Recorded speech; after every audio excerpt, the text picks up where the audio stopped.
Hero ரொம்ப feel பண்ணார். கதாநாயகி பாவம் அவரும் பில்டப் பண்ணியிருக்காரு. ஆனால் பகவதி பாலா வந்து ஒரு கௌரவமான இயக்குனர். ஏன்னா ஃபஸ்ட்டே உன்னத ஹீரோ நிறுத்திட்டா ஏதோ விமர்சனம் பண்ணுவாரோ, கலர் சரியில்லை, உயரம் சரியில்லை, அவளுக்கு நான் நினச்ச மாதிரி இல்லை, இப்போ சொல்லி வரேன்ட்டு ஃபஸ்ட்டு 35 வயசில் ஒன்று, அப்புறம் 45 வயசில் ஒன்று, இப்படி காட்டி காட்டி கடைசியாக எதை கட்டினாலும் ஓகேன்னு சொல்கிற அளவுக்கு கொண்டு வந்துட்டு கடைசி காட்டியிருக்காரு. அவரும் ஒன்றும் சொல்ல முடியாது. ஏன்னா 30, 40 இப்போ தானே 18, 20 வயசில் காட்டுறாரு, ஓகேன்ட்டார். அதனால் அங்கேயே நம்ம இயக்குனர் கௌரவமான ஆளாக இருக்காரு. ஆமாம், இதெல்லாம் ஏமாட்டாப்லையா. ஆனால் உங்கள் கண்ணுக்கு அப்படி இருக்கலாம், எங்கள் கண்ணுக்கு ஹீரோனு கலையாக இருக்கு, ரொம்ப கலையாக இருக்கு. இந்த மாப்பிள்ளை பார்ப்பாங்க, நம்மளுக்கு 20 வயசில் பார்ப்பாங்க. பையன் போவான், மாப்பிள்ளை பார்க்க போவான். போனால் பார்த்துட்டு பொண்ணு கொஞ்சம் உயரம் கம்மி அப்படின்ட்டு வந்துடுவான். அப்புறம் 22 வயசில் போய் பொண்ணு பார்ப்பான், அந்தளவுக்கு கலர் இல்லை அப்படின்னு வந்துடுவான். அப்புறம் 30 வயசில் காட்டுவாங்க, இப்போ பார்ப்பான், இல்லை ரொம்ப கொஞ்சம் குண்டாக இருக்குது அப்படின்னு வந்துடுவான். இப்படியே போயிட்டுருக்கும். 30 வயசுக்கு மேலே இவனை பொண்ணு பார்க்க கூப்பிட மாட்டாங்க. ஏன்னா மாப்பிள்ளை வயசு 35 கூப்பிட மாட்டாங்க. அதுக்கப்புறம் ஏதோ ஒரு பொண்ணை பார்க்கும்போது அப்போ என்ன மனநிலை வருமா, ஏதோ பொண்ணு கிடைச்சா போதும் அப்படி நிலம் வரும்போது 36, 37 வயசு உட்காருவாரு, பொண்ணு வரும், அது வரும்போது ஓகேன்றாப்ல. அது மாதிரி 38 வயசுல பொண்ணு பார்த்த கதை தான் நம்ம தில் நட்ராஜ் கதை. இன்னும் அது கொஞ்சம் அந்த ரொம்ப பாதிப்புல இருக்காரு. இந்த படத்துக்கு வெற்றிக்கு அப்புறம் தான் ஓஹோ அப்படின்ட்டு அவருக்கு அது கூட பிரச்சனை இல்லை. கிளைமாக்ஸ்ல நம்மளை வந்து பொண்ணு காப்பாத்திருச்சு. உலகத்தை காப்பாத்துற பொண்ணுதாயா. நம்மள 10 மாசம் சுமந்து பெற்று உலகத்தை கொண்டு வந்ததே பொண்ணுதான். பொண்ணை விட ஒரு ஆணை நேசிக்க முடியாது. மனைவி விட அக்கறை வந்து வேற எந்த பொண்ணுக்கு இருக்காது. அக்கா தங்கச்சி மாதிரி பாசம் வேற எங்கேயுமே இருக்காது. எல்லாத்துலயும் பெண்கள் தான். அதனால பெண்கள் காப்பாத்துனா அது இங்கே பாக்கியம் நினைங்க முதல்ல. அப்புறம் இந்த படம் மச்சினிச்சு வச்சுக்கலாமா? மச்சினிச்சுன்னா கட்டிக்க வேண்டியானே, அதனை வச்சுக்கிறியே. தமிழ்நாட்டு நிறைய பேருக்கு வச்சுக்கிறதுல தான் போதை. கட்டிக்கிறது ஒன்று, இப்போ வச்சுக்கிறது ஒன்று. அது மாதிரி யாரு கவிங்கிறது அதான் டைரக்டர் வேலை பண்ணுவாங்க. அவர் ஹீரோயினி, ஒரு ஹீரோ மச்சினிச்சு கூப்பிட்டு தப்பே இல்லை. வச்சுக்கணும் என்ன அர்த்தம், கட்டிக்கிட்டு வச்சுக்குங்க. ஓகே. அப்புறம் இந்த படத்துல அப்புறம்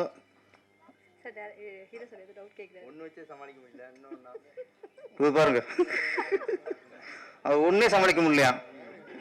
அதெல்லாம் பழகி போகும்பா உங்களுக்கு.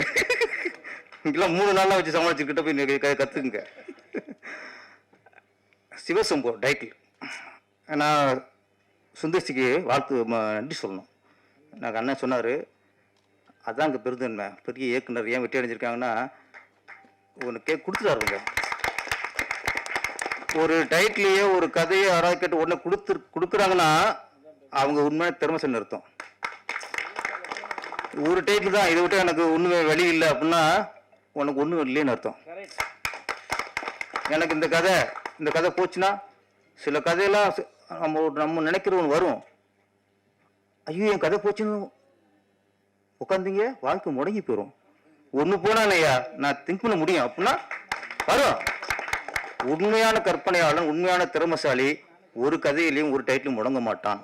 ஆனால் சுந்தர்சிக்கு வந்து இதில் வந்து நம்ம நன்றியை சொல்லிக்கணும். இந்த சிவசம்போ அப்படிங்கிறது திருவண்ணாமலை என்னோட படம் வந்து தெலுங்குல ரீமேக் ஆச்சு, டப்பிங் ஆச்சு. டப்புனும் போது தெலுங்குல அந்த படத்துக்கு பேர் சிவசம்போ, நல்ல ஹிட்டு. ஆமாம். இப்போ நான் கூட ஃபஸ்ட்டு ஃபோன் தான் சொன்னாங்க, சிவசம்போ படத்துக்கு ஆடியோ வந்துருங்க சார்ன்ட்டு. நான் என்ன ஏதுன்னு விசாரிக்கல. பகவதி பாலா டைரக்டர் சிவசம்போ, நான் கூட ஆன்மீகம் கலந்துருக்கும் போது இருக்கு அப்படின்னு ஓகேன்ட்டேன். இங்கே வெறும் பெண்டிங்கமாக இருக்கு. அதுவும் பார்த்தா அந்த மச்சினிச்சி பாட்டில் அது கேமராமேனோட டேஸ்ட்டா டேரக்டர் டேஸ்ட்டான்னு தெரியல. ஹீரோனுக்கு ஃபேஸை க்ளோஸில் கட்டின விட தொப்பில் கட்டினது அதிகம். திரும்ப சாங் கூட போட்டு பாருங்க, அங்கங்கே தான் ஹீரோயின் முகம் தெரியுது. அப்புறம் ஃபுல்லாக இதில் வேற பச்சை வந்தி வேற, தொப்புள்ள பம்பரை விட்டுருக்காங்க, ஆம்லெட் போட்டிருக்காங்க. முதல்ல ஒரு பச்சை வந்தி விடுவாருங்க, அது என்ன டெஸ்ட்னே தெரியல எனக்கு. ஒரு பச்சை வந்தி விட்டு என்னன்னா தொப்புல போனால் பச்சை வந்தி நிறம் மாறுதா, அந்த பொண்ணு கலர் கேட்குமா மாறுதா, மாறல. அது மாறல, அது வந்து மரத்தில் மாறும், வயிற்று எப்படி மாறும், அது தன் மறந்துருக்கும், தன் குணத்தையும் மறந்துருக்கும், மறந்துருச்சு. அதனால இந்த மாதிரி நிறைய விஷயங்கள்ல அதான் இந்த சிவசம்பூன்னு நான் வந்து அப்படி நினச்சிருந்தேன், ஒரு ஆன்மீகம் அப்படின்ட்டு. இப்போலாம் அப்படி கதை டைட்டில் வைக்கிறதே கொஞ்சம் சிக்கலாக இருக்குது. இப்போ சிவசம்பு, ஓம் சக்தி, முருகா இவ்வளோ வச்சுங்களே டேரக்டர் சங்கியோன்றாங்க, சாமி பேர் ஆயிக்கிறானுங்க. இப்போ அப்படி ஆகிப்போச்சு இப்போ உலகத்தில். இப்போல்லாம் இப்போ சூப்பர் ஸ்டார் ரஜினிகாந்த் வந்து அப்போ எடுத்துட்டாரு அண்ணாமலைன்ட்டு. இப்போ எடுக்க முடியுமா? அண்ணாமலை பேர் வைக்க முடியுமா? ஓ அண்ணாமலை பேர் வச்சிருக்காரு, ஓ இவர் அந்த கட்சியோ ஒரு சங்கியோ அப்படின்வாங்க. இதுக்கப்புறம் அண்ணாமலை பேர் வைக்க முடியாது. திருவண்ணாமலை வைக்கிறது டவுட்டு தான் இருக்கலாம். நீங்கள் அந்தளவுக்கு 100 அண்ணாமலை மேலே வந்துட்டாரா, அது எப்படி சிக்கலாக போச்சு. இப்போ இந்த சிவசம்பு, அண்ணாமலை, அருணாச்சலம், படையப்பா இதெல்லாம் நம்ம கொஞ்சம் கஷ்டம்தான். அதனால் சிவசம்பு பேர் வச்சாலும் நம்ம வந்து ஆன்மீகம் நினைச்சோம், இருந்தாலும் நல்ல விஷயம். டேரக்டர் சொல்லியிருக்காரு, பெண்கள் நம்ம நினச்சிக்கிட்டோம் பெண்கள் வந்து இன்னைக்கு விடுதலை அடைச்சிருச்சு, பெண்கள் வந்து இன்னைக்கு ஆணுக்கு நிகராக வந்துட்டாங்க அப்படின்னு நம்ம நினச்சிக்கிட்டு இருக்கோம். இந்தியா சுதந்திரம் அடைச்சிருச்சு, இந்தியா ஒரு சுதந்திர நாடு என்பது எவ்வளோ ஒரு பொய்யோ. சுதந்திரம் அடைச்சிருச்சு, சுதந்திரம் கொடுத்துட்டான், நாம சுதந்திரமா இருக்குமா? அதே மாதிரி பெண்கள் விடுதலை அப்படிதான், பெண்கள் விடுதலை நம்ம சொல்லிக்க வேண்டியதான், அவங்களுக்கு விடுதலை இல்லை. அன்னைக்கு காந்தியடிகள் சொன்னாரு, சுதந்திரம் அடைஞ்சதுக்கப்புறம் காந்தியடிகள் என்ன சொன்னாரு, என்னைக்கு இரவு 12 மணிக்கு பெண்ணு நகையெல்லாம் போட்டுட்டு தனியாக போகிறாங்களோ, தனியாக போய் அவங்களுக்கு எந்த பாதிப்புலையோ அன்னைக்கு தான் நம்ம நாடு உண்மையாக சுதந்திரம் அடைச்சிருந்தாரு. இன்னைக்கு நைட்டு ஒரு பொண்ணு நகையெல்லாம் போட்டு தனியாக போச்சுன்னா நகையும் போச்சு, கற்பும் போச்சு. அன்னைக்கே நகை தான் போயிடுச்சு, இன்னைக்கு கற்பும் போயிடும். ஆனால் இன்னைக்கு நம்ம சொல்லிக்கிருக்கோம், பெண்கள் தூக்கி கொண்டாடிக்கிறோம். இன்னைக்கு நாகரிகம் பெருக படிப்பு அறிவுலாம் கூட அன்னைக்கு இருந்ததை விட இன்னைக்கு பெண்கள் நிலைமை மோசமாக இருக்கு. அதை நம்ம ஒத்துக்கணும். அந்த விஷயத்தை தான் நம்ம இயக்குனர் பகவதி பாலா கூடியிருக்கிறாரு. இந்த பாட்டு ஒன்று வந்துச்சு, புரட்சி பெண்ணே புதுமை பெண்ணுன்ட்டு. கவிஞர் நாள் வரிகள் சூப்பராக இருந்தாங்க. ஆமாம் மேடம், உங்கள் பேர் கவிதா குப்புசாமி. ஒரு வரிகள் அப்படியே பெண்ணினத்துக்காக எழுதப்பட்ட ஒரு வரி, ரொம்ப நல்லா இருந்துச்சுமா. எனக்கு அந்த பாட்டை பார்க்கும்போது புதுமை பெண் இயக்குனர் இமயம் பாரதிராஜா அவர்கள் இயக்கிய புதுமை பெண் படத்தில் ஒரு தென்றல் புயலாகி வருதே, காலதேவனின் தருமை எல்லைகள் மீறுகின்றதோ, அந்த எஃபெக்ட் நல்லா இருந்துச்சு. அதே மாதிரி அந்த பொண்ணு க்ளோஸ்அப், நிறைய க்ளோஸ்அப் யூஸ் பண்ணி இந்த மச்சிட்டு க்ளோஸ்அப் போடல, அதை இங்கே ஈக்குவல் பண்ணிட்டாரு. இங்கே க்ளோஸ்அப் தான் எல்லாங்களும் இந்த முறைக்கு. இந்த பொண்ணு ரஜினாவுக்கு வாழ்த்துக்கள்.